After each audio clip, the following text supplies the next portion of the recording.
All right, welcome back to Apologetics Radio on KSDJ 90.7.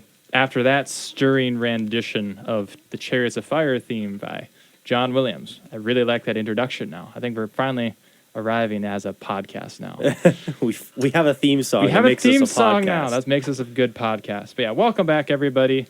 We are an apologetics podcast. We are here every Tuesdays from 4 to 5 p.m. on Tuesdays.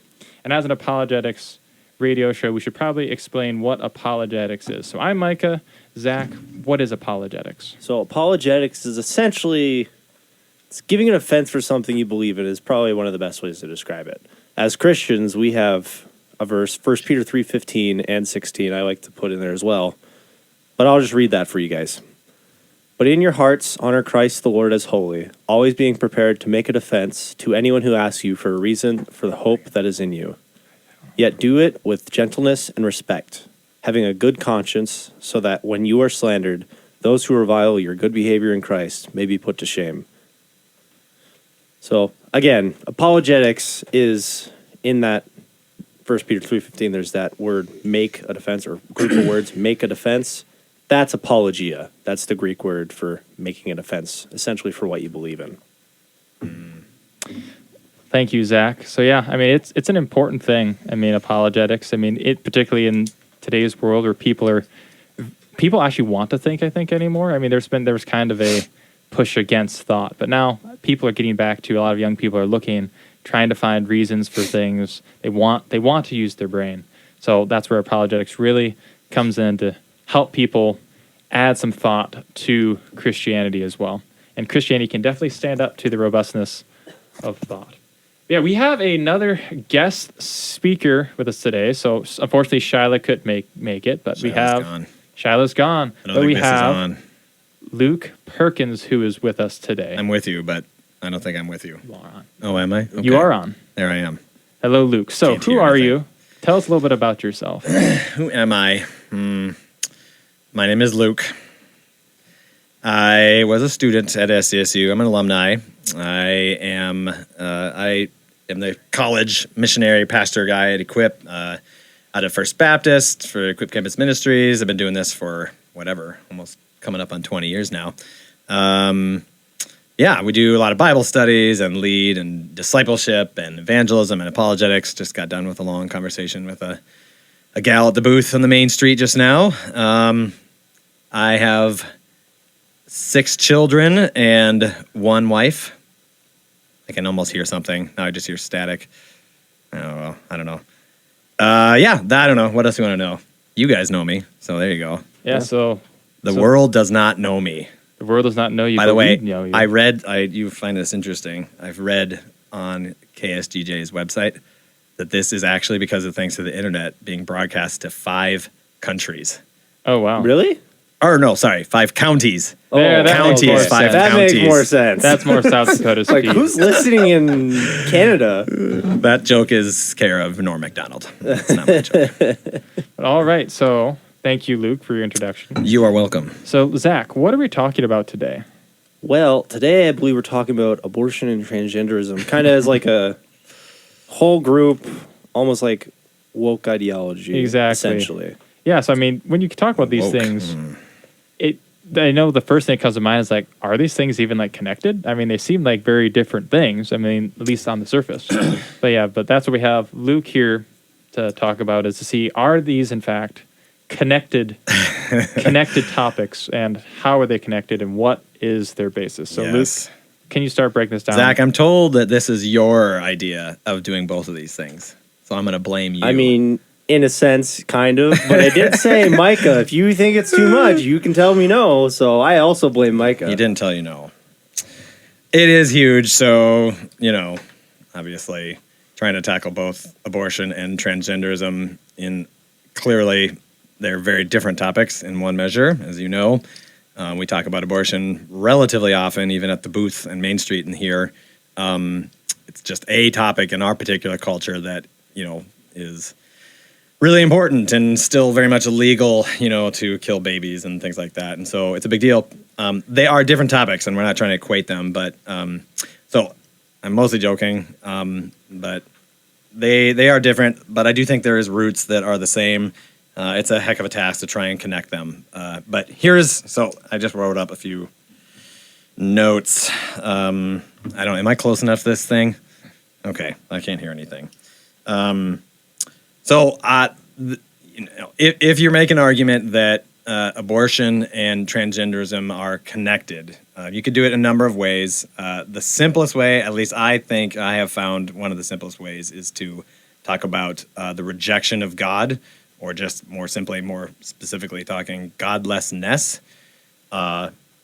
In both concepts, ultimately you have a rejection of design, of created purpose.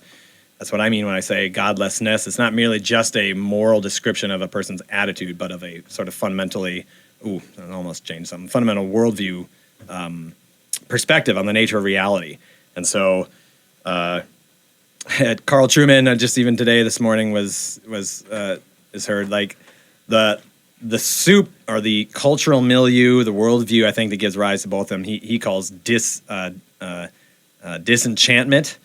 I think we live in a culture that ultimately has a very secular, disenchanted view of creation, of reality.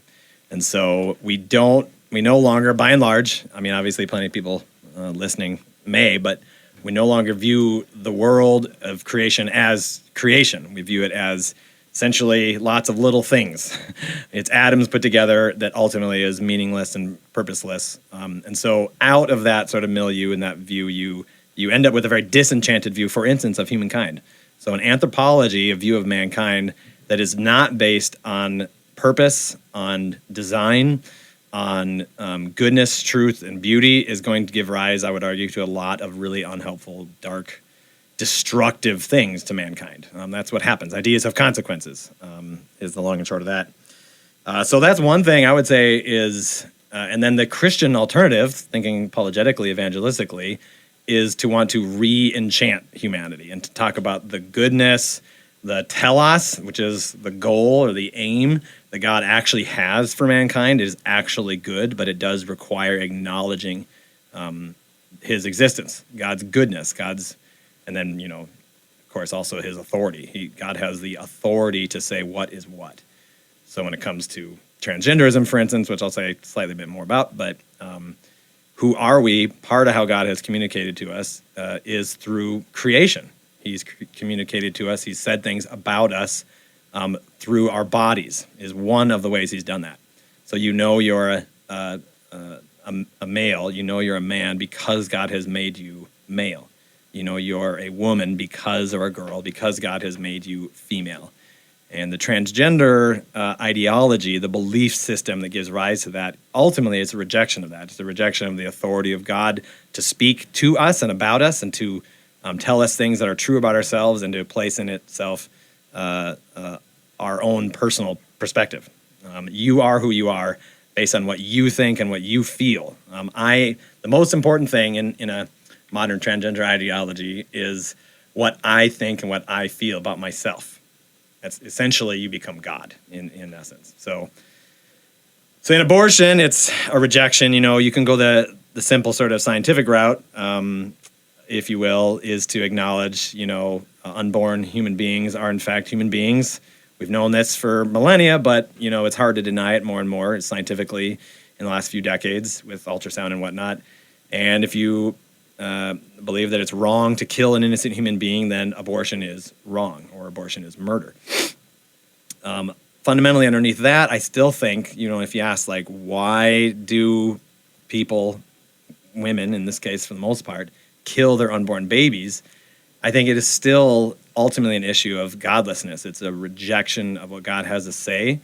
And in this particular case, this will be maybe the more controversial thing, is to say that it's a rejection of the goodness and glory of motherhood. What women are sold, by and large, in our culture is that being a mom, having children, isn't a high calling, but pursuing a career is. And oftentimes, a baby usually gets in the way of that in pretty substantial ways. That's why abortion is such a big deal. And so there's demand for what is called equality But it's ultimately a rejection of the goodness and glory of what motherhood and what the female form has potentiality towards. That's what it's designed for. It's designed to love and nurture children, among other things. But it's the unique primary difference between men and women, as every boy and girl knows. So yeah, with that then, Luke, so we kind of, sounds Yeah. like the main thing that really unites these two ideas, abortion and transgenderism, is this rejection of God's design for a specific purpose. That is kind of the unifying factor behind these. Yeah, yes, I think so. It is ultimately rejection. That when you reject, you also, nature abhors a vacuum, right? As somebody said. And something so else you fills also it. then put something in its place, namely yourself. So yeah, And what you want. so with that, I mean, the modern sense of abortion and transgenderism, these are fairly new things. I mean, abortion, Roe v. Wade, what was that, 1973 when that went in? Roe v. Wade, yeah. And then Obergefell, which was homosexuality, that was like 2014. 2015. Obergefell Institute redefined marriage. Yep. And that kind of opened the floodgates for all this transgenderism stuff to come after that. So these are fairly new topics, or ideas that seem to be new in the sense of how we're seeing them now. But what is like the history of these? Where did these ideas come from? I mean, you can say fundamentally came from the garden, the devil deceived and distorted. Yeah. Like in the modern philosophical sort of context, what kind of led to where we have this idea of looking inward to discover who you are and then rejecting these external ideas of who you are and what your identity is, which kind of has led to this rejection of God. Yeah, well, you can read, there's a book called The Rise and Triumph of the Modern Self, as mentioned to you guys before. Carl Trueman, the author of that, he starts with Rousseau, which is probably in people's eyes will start to glaze over. But the book is phenomenal. He has another one called Strange New World, very, very short, condensed version of that. So I'd recommend those books. He goes back to Rousseau, and something closer to what we call the Enlightenment. Okay. You could only go back to feminism, sort of modern day feminism, which is several decades old, and maybe you could even a little bit more than that, I suppose, a century or so. Someone's going to fact check me on that, but. And you can see teachings. I mean, it's tricky. Where do you start? You mentioned you could go back to the garden, and I think you can and should. When it comes to child sacrifice, you can go back to ancient pagan deity worship, where they're burning their children alive to Moloch or to Baal, and literally burning their infants to get something. They sacrifice their child to get something from the gods, whether it's crops or whatever it is, success. I think the same thing is happening in modern day, so you can make connections there. It's harder to say, that's a complicated question, I think, but going back into it seems to me the Enlightenment does a lot heavy lifting for understanding, at least in the more modern sense, like, why do we think, when you ask the question, Carl Trueman, I was just saying this earlier, in his book, when he opens up, he says, my grandpa 30 years ago, if you would have told him I'm a man trapped in a woman's body, his grandpa would have laughed at you and thought you were mumbling gibberish. He literally wouldn't comprehend what it was you were saying. It would be nonsense. And Trueman then says, and nowadays it's both meaningful and rational to millions around the world. And he says, how did that happen? How in the world in 30 years did you go like that to that? That's an incredible difference, Yeah, and I think that's kind of the main thrust of my question. What changed in people's understanding of design and self that led to this view of just like a complete rejection of God's design, complete rejection, particularly with the transgenderism thing, of like a biological truth about yourself, and you can just choose whatever you want.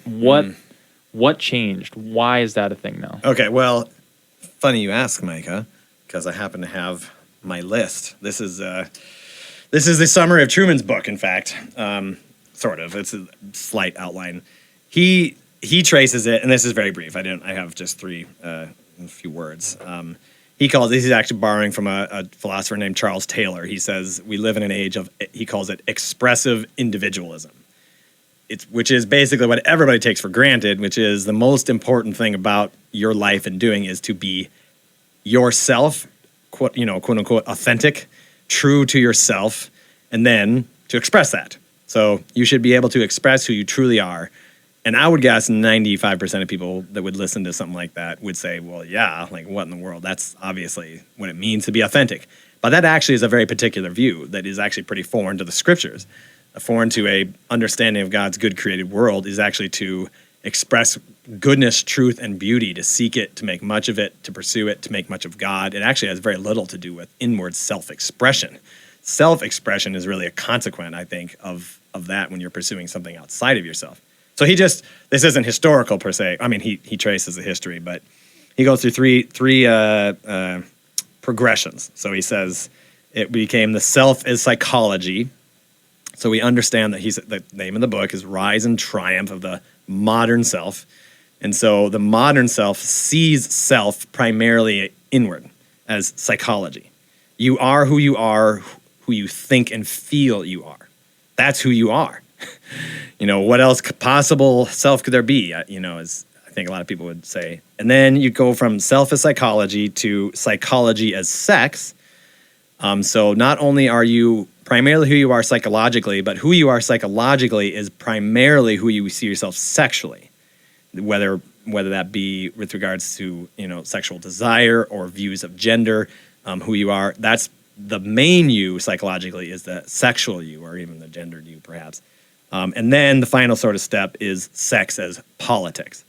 And so you go from yourself, who you are, is primarily psychological. Psychologically is mainly sexual. And then we enshrine that view of the self politically through law and just through custom and through,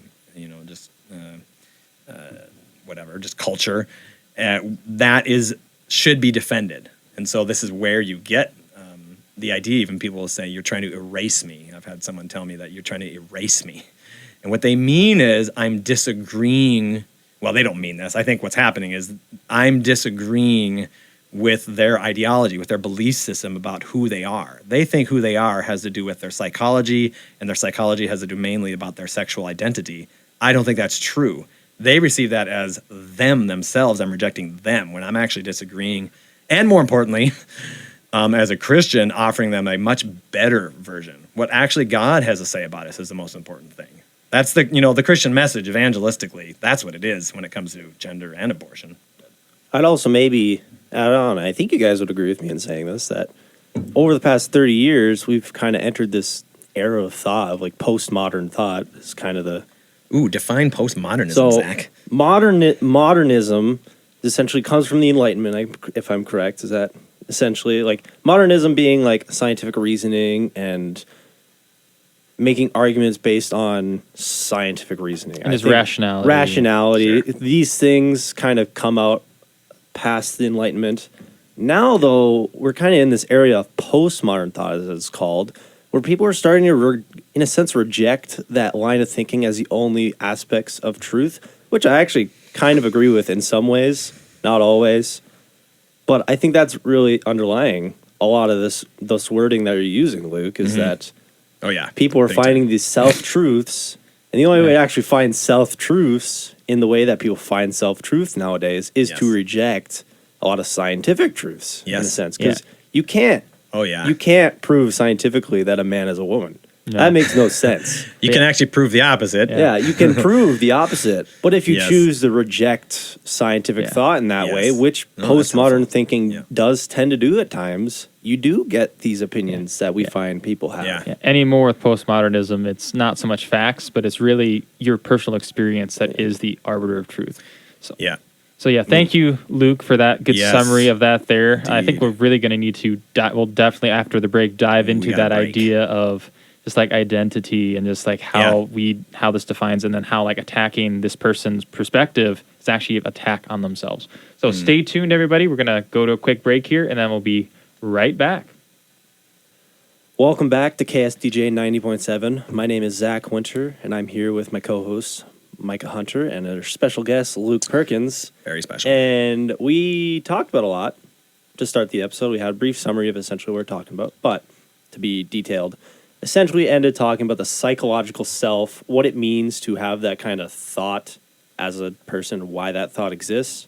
And we ended really on how kind of people get offended at that in a little bit of a sense. So we're hoping we're going to expand upon that. So, Luke? Why people get offended. Yeah. Well, no, I think that's a helpful way to talk about that.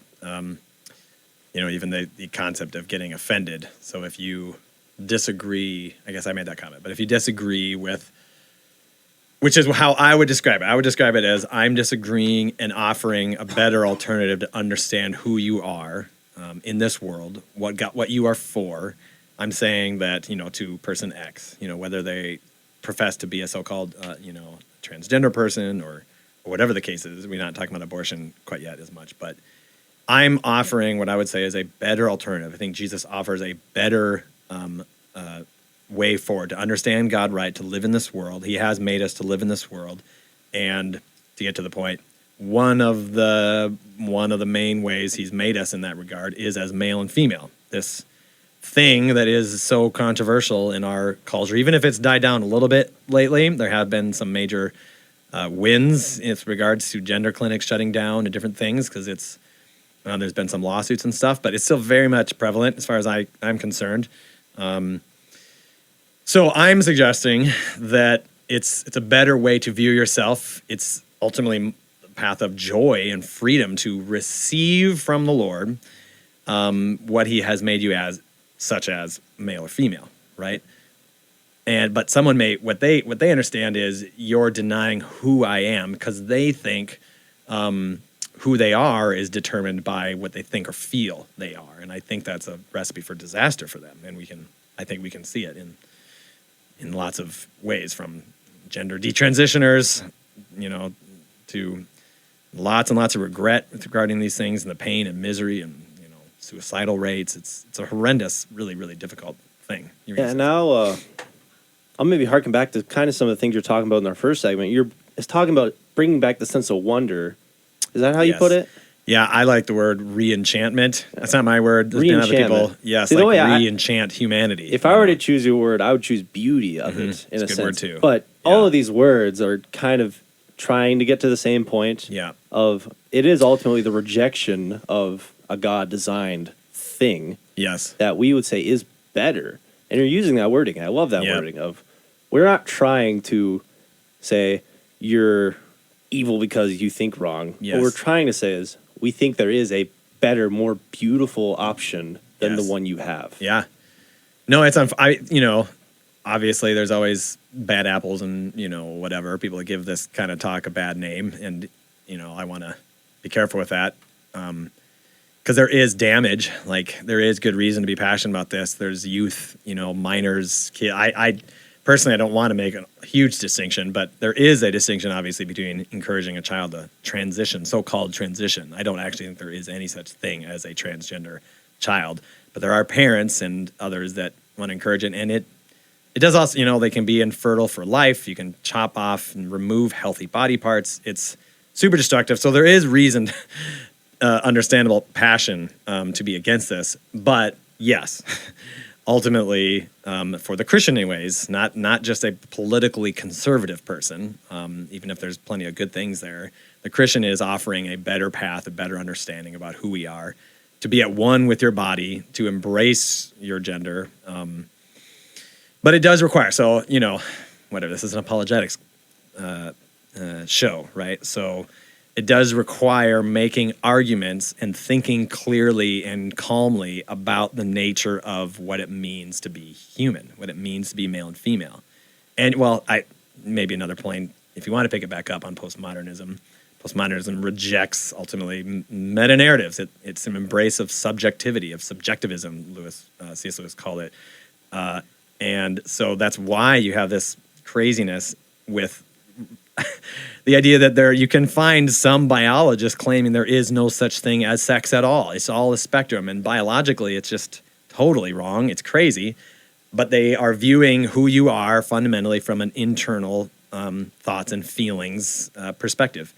And so biology ultimately has nothing, in many people's perspectives, has nothing to say about who you are. I think that's really unfortunate. It's we talk about the disintegration of the human person. You're just chopping us up, so to speak, no pun intended there. You're just dividing our psyches from our gender, from our sex, from our obviously our bodies. And it's really, really disjointed and a horrible, horrible thing, And so the Christian message, as you go forward thinking about making whether, whatever, biological or philosophical or biblical arguments need to be made.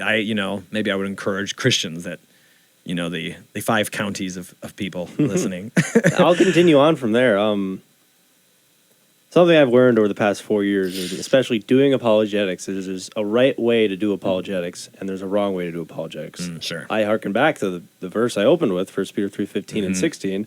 It ends with doing so with gentleness and kindness and respect. Yes. So that when people basically insult your behavior, you'll be put to shame because what have I done that's insulting? Yep. But especially for the Christian, defending what you believe, Yes. you have to work with the person and realize where the other person is. We're talking about people getting insulted and offended when we are making claims like this. Sometimes you can't control it. Yeah. Sometimes you do the right thing, and they still get insulted and offended. And really, there's no better way to just say, "I'm sorry that you're offended, but this is true. I'm sharing my opinion. I think it's true. I'm sorry you're offended by that." But there is really an art form in discerning and using wisdom, and oftentimes it's just praying about it and asking for that wisdom of realizing, okay, where does this line of logic need to go? How do I need to lead this conversation with this person I'm talking to? Something that is really good, Zach. Something you brought up, Luke, kind of jogged my memory. The idea of this disintegration of like the human person, and then reminded me of like this phrase "personhood theory," just where it's like separation. Somebody could be a human, not a person. Yes, or a person, not a human. Just how that kind of seems to be where transgenderism kind of pushes you. Is this kind of a rejection of the body and all these things. It's like the human body versus the person. But abortion also is really foundational in personhood theory. Just the idea of how does that really show up itself, and how does that really influence Mike, are you abortion? trying to transition us to connect the theme to abortion also? Yes, we are now transitioning on the radio. No, it was beautiful. No, it is right. Yeah, recognizing. So, you guys will recognize, the Gnostic. I think all this stuff is based on neo-Gnostic. Gnosticism was essentially a rejection. Have we talked about this? We talked about Gnosticism about 2 weeks ago. Oh, on you the did? radio. Hey, there you go. Just the Gnostic Gospels. Check out the podcast on YouTube. Look up the Gnostic Gospels. Equip SDSU. Yes, I do think it's a form of Gnosticism that also then connects to an excuse on abortion as well. So the special knowledge that you have inside of your head about who you are, how you feel, is the authoritative knowledge in transgenderism. That's who you are, period. Your body has nothing to say. That's very ancient, heresy in the in Christianity. And in abortion, it's probably the most I don't actually know if it's the most common route here, but it's certainly common enough that you excuse the murder of unborn babies based on this category that you have that people understand. It's persuasive because it's like, well, a baby isn't like thinking very much, and they're not having ideas. They don't have brain activity at such and such a time. A lot of brain activity, and they're not dreaming about the future. No, go ahead. They don't have consciousness. That's another one I hear all the time. Which isn't. That's actually not even. Yeah, I mean maybe in the womb at some point, and therefore we can kill them. And so I think that's a Gnostic division of the person, just like you said, Micah. That now. So instead of so we got to dehumanize them somehow. This is all mass atrocities. I've never found one that there's an exception where you end up with a dictator or a group of people that murders a whole group of people that doesn't first dehumanize them. Yeah. With the Jews, they were with the Hutsis and Tutsis are cockroaches. With the Jews, they were I can't think of a descriptor. I mean, they less than human. You can watch videos where I know they had propaganda videos. It's been a while since I've seen it, but they gave these stats. It's like it was like 30% of all like crime is caused by them, and 90% of all rapes is caused by Jews. And it's like that number's so fabricated. It's like crazy. But again, pointing how these are just awful, awful people. They're not worthy. Yeah, they're less than. I mean, you can just go through the history and you just dehumanize them. And so I think that's also what happens in abortion. Sometimes people are honest about it. I've talked to some that just acknowledge, you'll find doctors will say that, abortionists, I should say. But yes, it is easier if you dehumanize someone. Now you're not murdering them, obviously, right? If what you're doing is removing, quote unquote, a clump of cells. It's just human tissue. It's human tissue, but it's not a person. Which scientifically it's completely illiterate. It's totally bogus just to call it a clump of cells. You're a clump of cells. I'm a clump of cells, highly organized clump of cells. We all started there, So yes, to the degree that is a helpful transition, to the degree that you use personhood theory, or you just think in the category. You may have never heard that phrase before, personhood theory, right? But you think, oh, they're not persons yet.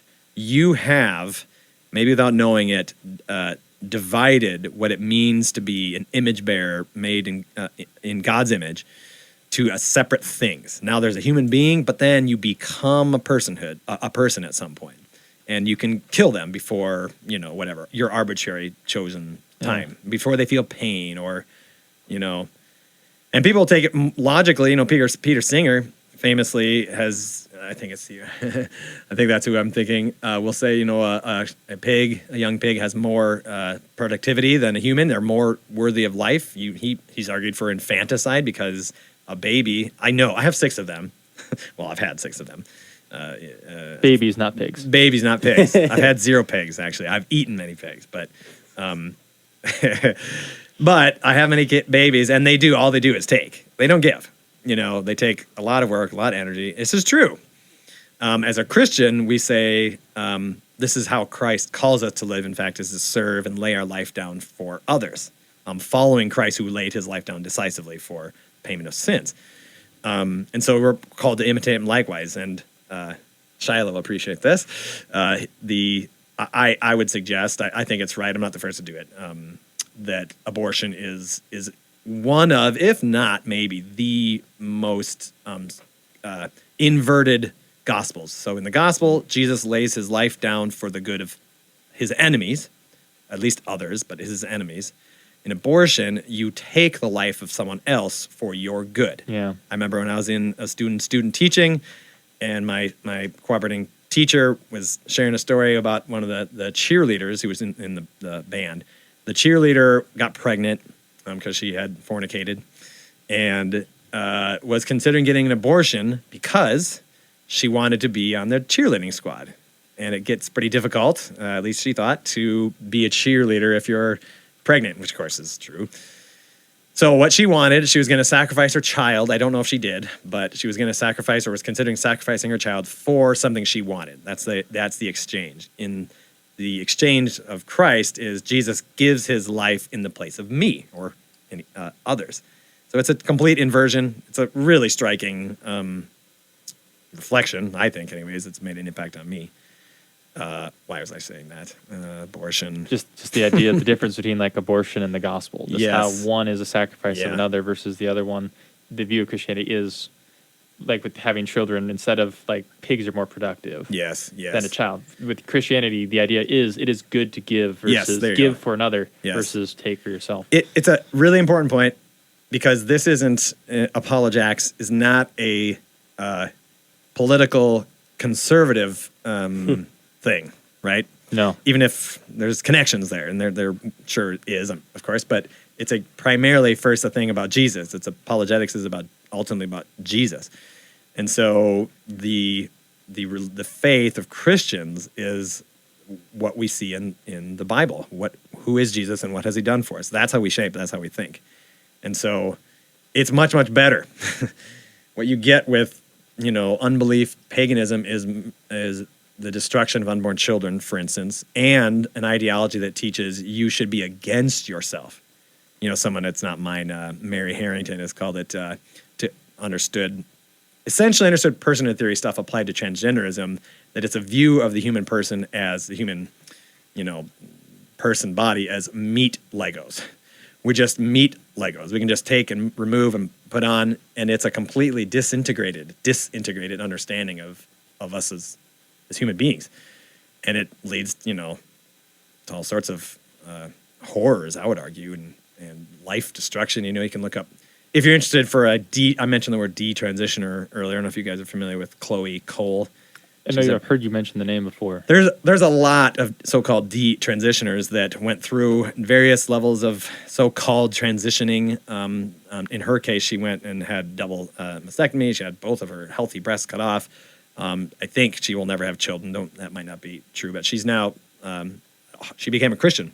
She got converted. Jesus saved her, and she's an ardent activist against because of how destructive the views were that led her to do those things.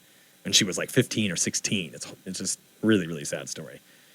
But her, it's becoming a beautiful story to some degree. Chloe Cole, I would recommend looking her up. She's pretty cool. So yes, you're yes, person in theory with regards to abortion. That's one particular argument with the people.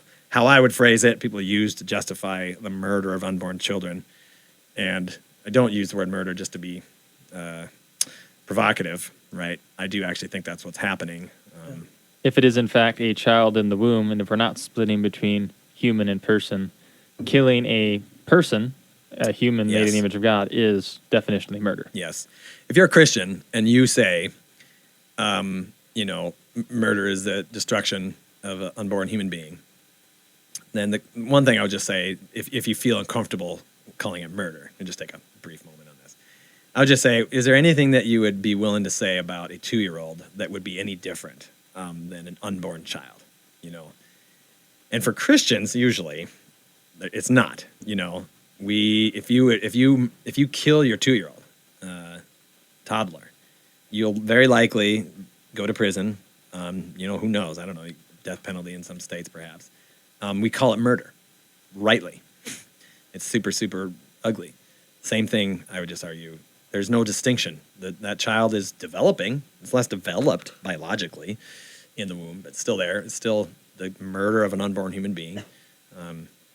So anyways, there's your public service announcement regarding the use of the word murder. Now, Mike, I'll say one last thing before we go to break, because it is really extremely important. I mean, Luke, you had brought up that basically everyone that I've seen, you've seen too, almost every genocide, almost every cruel act of humanity against other humans, it's almost guaranteed there's an act of dehumanization happening there. Yep. So kind of my statement is, there's really only 2 ways you can assign value to a human. You can either use the one that God gives of all humans have value. All humans are made in the image of God. Or you can use another one. And I hate to break it to you, but every other one that you could use is so terribly wicked. I mean, if you look through history, you can find all sorts of examples of people saying something, therefore this human's less valuable, therefore I can do bad thing to them. I mean, the Jews, or Nazis with the Jews, Americans with slaves. Insert another example here. The Armenian genocide in Turkey. That was 1 million people. My body, my choice is a very common phrase, right? Yeah, it's so terribly, terribly wicked. So if you apply that, this isn't mine, this is Russell Hunter. My plantation, my prerogative, right? My body, my choice. It's my choice, right? Okay, well, if you use that logic, if you want to think critically and carefully about it, you can that slaveholders literally did use the same logic. My plantation, my prerogative. Don't tell me what to do with my own property, right? And most people in our culture think, oh no, that's wrong, and I would be against that. And I don't know if they would, frankly. I don't know if most of the people now would, because the same logic is being applied to abortion.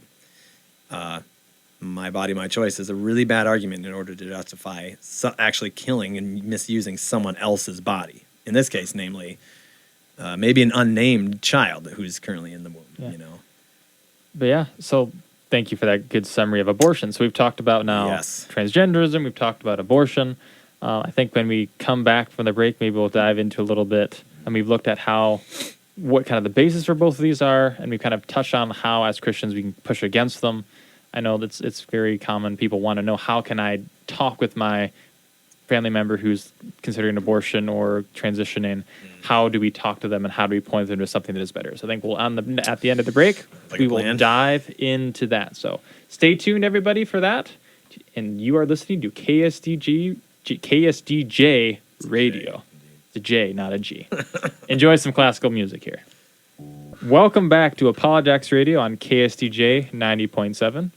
I am Micah, and I'm here with Zach and Luke, and we have been talking about abortion and transgenderism today. So, Luke, can you give us just a quick recap of what we have before we dive into talk about different arguments in conversation you're going to run into? Okay, so they are 2 separate things, in obviously at one level, but the attempt, very brief as though it may be, to show the underlying tectonic plates that connect them both, right? And so I would argue it's ultimately the tectonic plates that give rise to them in different ways has something to do with the rejection of God, the rejection of authority, and the installing or the enthroning of self.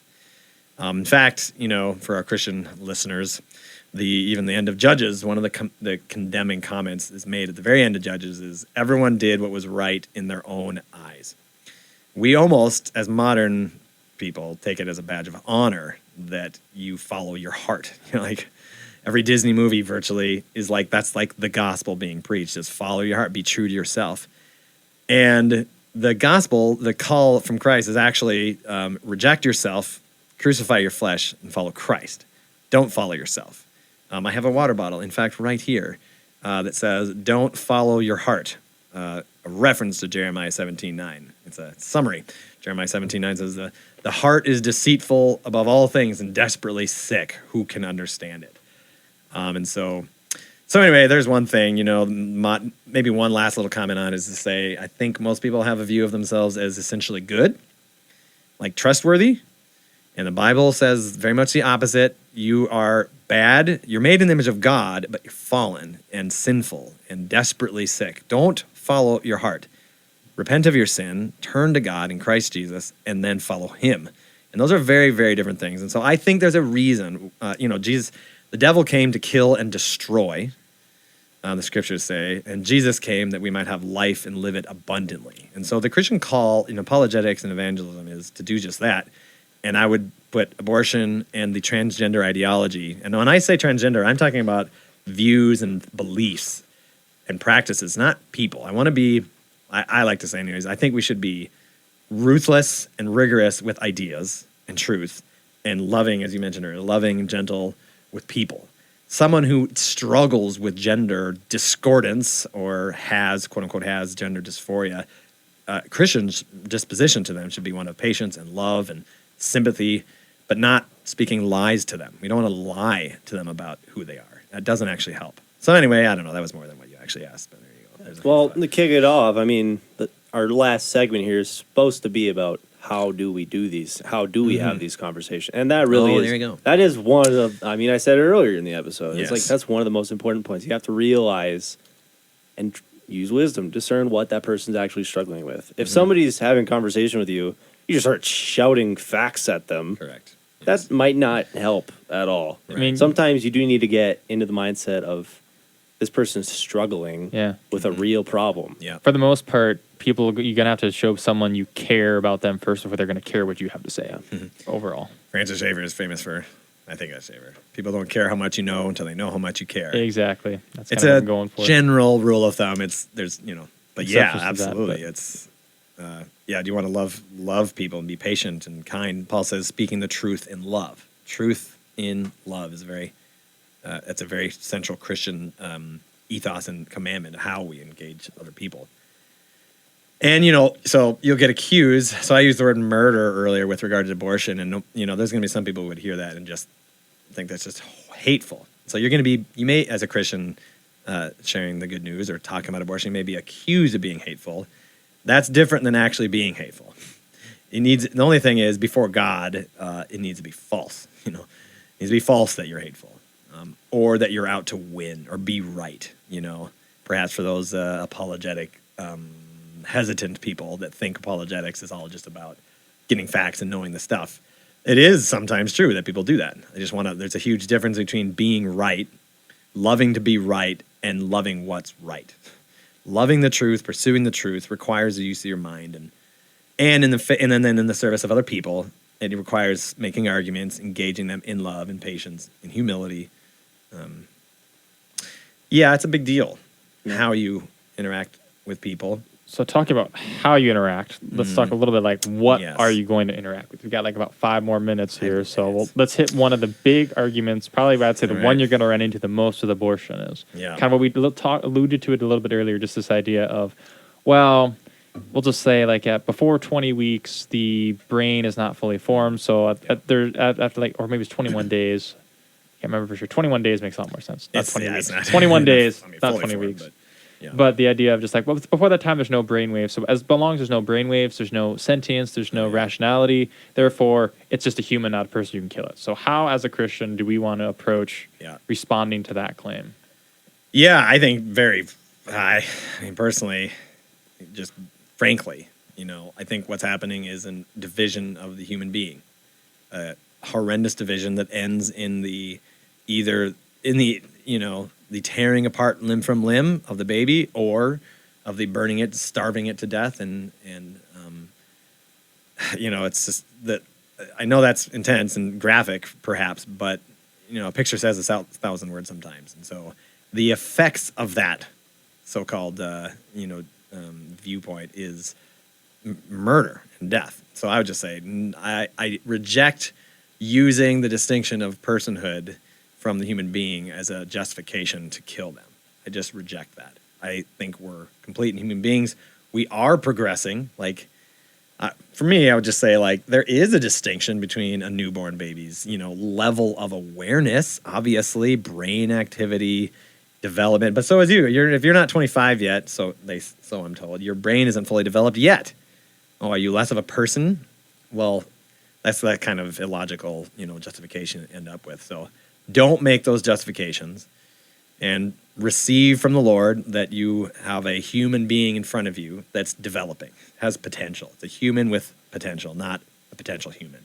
So just to play devil's advocate a little bit, you kind of said that you reject the idea that there's a distinction between the human and the person, and that you can root at any specific time. So why do you think that's such a big deal? I mean, because if I was the other side, well, I don't reject that. So why should I reject? I'll maybe this idea? jump in on that one because it's essentially establishing a goalpost, or it's like the opposite of an end zone. It's like a begin zone. I don't know. I'm trying. But essentially, all that's happening is they're saying, okay, here's the thing that I am declaring is, okay, now it's bad. And on this side of it, it's okay, but on this side, it's bad. Yeah. The problem with establishing things like that is they can move very, very easily. Yep. And when you have a person like that, it's like, well, I think abortion is okay until the second trimester, and I'm really not that educated on the production or the cycles of the thing, but second trimester is insert point here, and that's when this happens, and now it's bad to kill the baby. Okay, what if somebody moves that a week earlier or a week later? What's really changing? All that's changing is your opinion. Another example is let's make it an end zone instead. One of those things that you brought up is brain activity. Old people have dementia. Right. That's a lack of brain activity in a certain sense. People go brain dead. Does that make them less human? No. You have to be consistent when you make these claims. Yeah. No, I was just gonna say the most objective, and as it so happens, most scientifically verifiable is at conception. You have a human being. So if you asked, 10 ethicists who believe in personhood theory, they have lists, they have, 15 or 17 criterions that make you a person. Okay, great.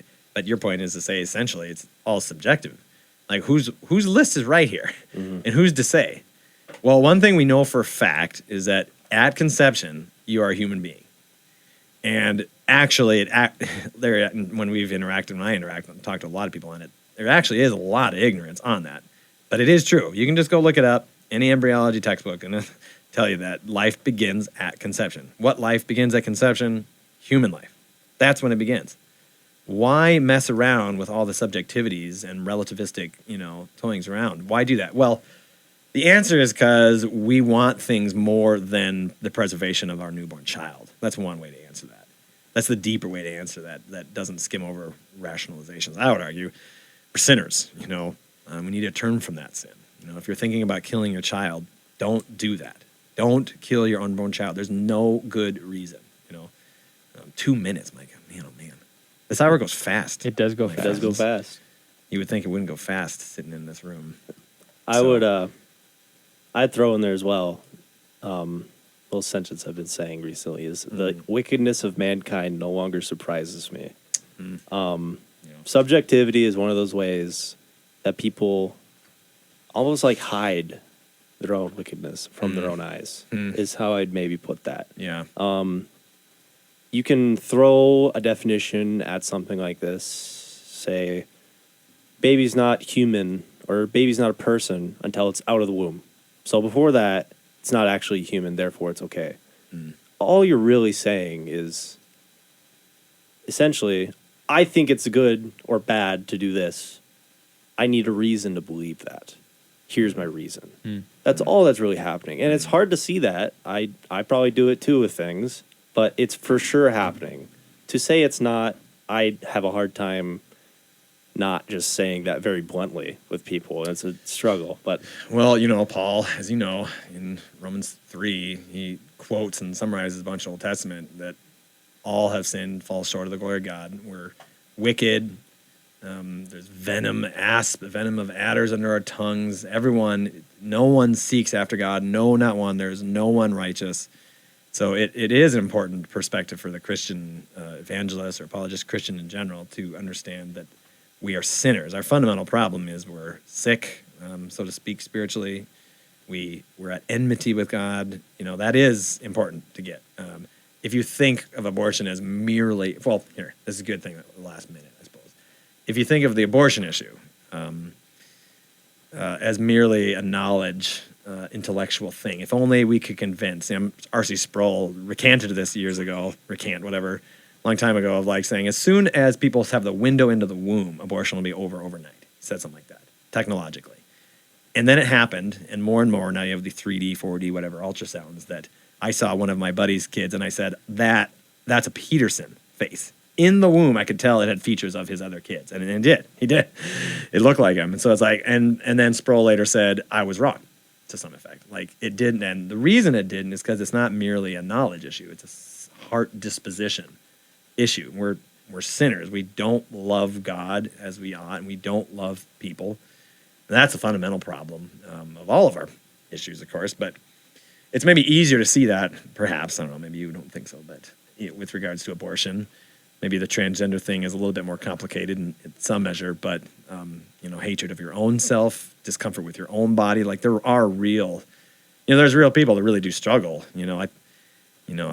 unless Christians think it's just a war of ideas. There is people that really struggle, partly because our culture is completely disintegrated about what it means to be human beings, what our purposes are. And so, of course, it's like 27 toothpaste options, Oh, you get to pick your own gender. There's 27 genders or infinite. Like, that's just, if nothing else, incredibly confusing. But yeah, the beauty of Christianity, though, is the fact that we do have a much better, clearer path, and that has a recipe for the deliverance from that wickedness, and that is that identity in Christ. We do have a higher hope, a better hope, something we can put our hope in that's not ourself. Yes. That can deliver us then from that wickedness, so we don't have to stay in that milieu. It's not a finger wagging. The Christian apologetic about abortion and transgenderism is not a finger wagging of you're right and we're wrong. It's more like come on in, the water is great. Yes, come in. You do have to turn. You do have to acknowledge you're a sinner. You do have to turn from your disintegrated, rebellion. That's part and parcel what it is. It's a welcome to Jesus Christ. He pays the penalty, and he gives you then an ordered life. Like the female body and the male body are intended for good things, for procreation. Like it is an ordered life that God intends for us to live, and abundantly. Yeah. Live it abundantly. And it is so much better than all the alternatives, whatever the alternatives could be.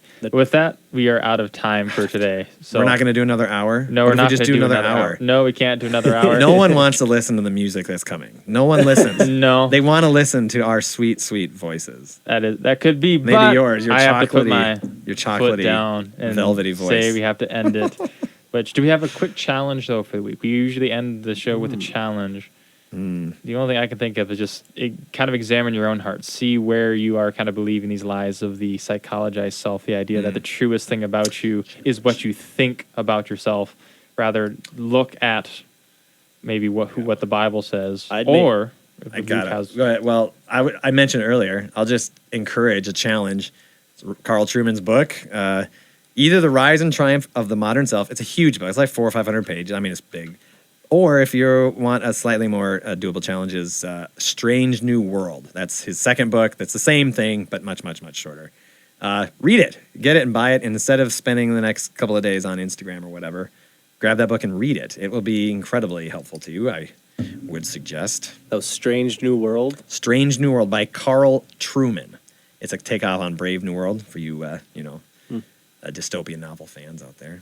All right. Well, listening land. Go get that book and tune in again next week. But before next week, we actually are going to have a special broadcast of Apologetics Radio on the from 3 to 4 p.m. in here. So we're going to have Mr. Bill Scott of Ratio Christian International. He's going to be talk with us about just how he became a Christian.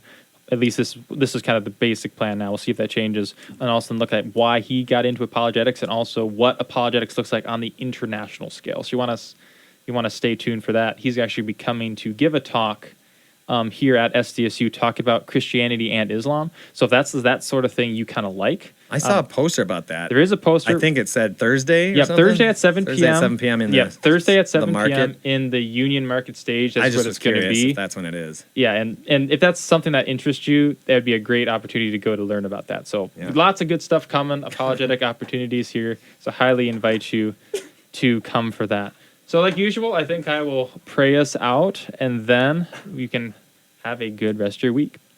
So, dear Heavenly Father, I do thank you that we do find our identity in who we are in you. This is not something we find in ourselves. This is not something we think about ourselves, but it's something who you make us to be. Help us to love your good design, learn to truly see the beauty in it, and then glorify you in the way you have made us and for the purpose you have made us, the duty you have made us for. Then help us to proclaim that goodness and beauty in our actions and our words to all those we come in contact with. And I pray this in Jesus' name. Amen. You've been listening to Apologetics Radio on KSDJ 90.7. Thanks for sticking with us. Have a blessed rest of your week, everybody.